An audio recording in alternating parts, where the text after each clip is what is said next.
Okay, so today we will learn about unit number 14, which is about respiration of a human body, which simply means जो हम सांस लेते हैं वो जो प्रोसेस जो है वो कहलाता है रेस्पिरेशन। इसमें हम बेसिकली पढ़ेंगे mechanism of transport of respiratory gases and respiratory disorders, मतलब सांस से रिलेटेड क्या डिसऑर्डर्स हो सकते हैं, क्या डिजीज़ हो सकती हैं, क्या मुश्किलात पेश आ सकती हैं हमें, और क्या गैसेस यूज़ होती हैं जो हम सांस लेते हैं और बाहर निकालते हैं, उसमें क्या गैसेस यूज़ होती हैं। अच्छा जी, तो इसके इंट्रोडक्शन में आ गया। For normal functioning of organisms chemical substances are needed which must be transported into and around the body. तो ये सिंपली मीन्स कि हमें नॉर्मल बॉडी के फंक्शन के लिए कुछ केमिकल सब्सटेंसेस की नीड होती है जो कि अंदर और बाहर बॉडी के ट्रैवल कर सकें, ट्रांसपोर्ट कर सकें, जहाँ तक कि वेस्ट प्रोडक्ट्स जो हैं वो बाहर जा सकें बॉडी के। जैसे कि हम जब ऑक्सीजन जैसे कि जब हम इनहेल करते हैं तो ऑक्सीजन जाती है, जब हम एक्सहेल करते हैं तो कार्बन डाइऑक्साइड जाती है। तो कार्बन डाइऑक्साइड जो है वो हमारा वेस्ट प्रोडक्ट हो गया और ऑक्सीजन जो है वो हमारा केमिकल सब्सटेंस हो गया। Respiration is one of the most important process in this respect. Respiration जो है वो सबसे इम्पॉर्टेंट प्रोसेस है हमारा in this respect.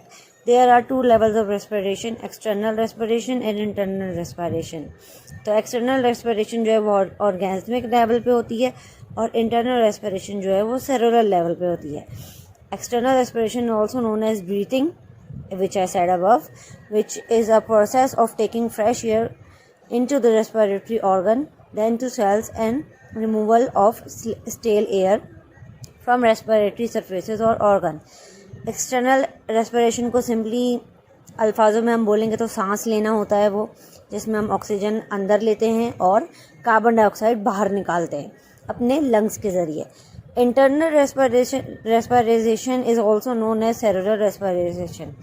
It is a catabolic process, releases energy from organic food molecule. The energy is released in the form of ATP that is used for development, growth, various bodily activities, damage repair, power and reproduction. तो internal respiration जो है उसको हम आम अल्फाजों में cellular respiration कह सकते हैं, जो कि ज़रूरी होती है हमारी ग्रोथ के लिए, डेवलपमेंट के लिए, हमारी डैमेज रिपेयर करने के लिए और हमारी एक्टिविटीज़ के लिए। System of a man. Respiratory system is responsible for the gaseous exchange between cells, body fluids, respiratory surfaces and outer environment. Properties of respiratory surfaces is animal and human.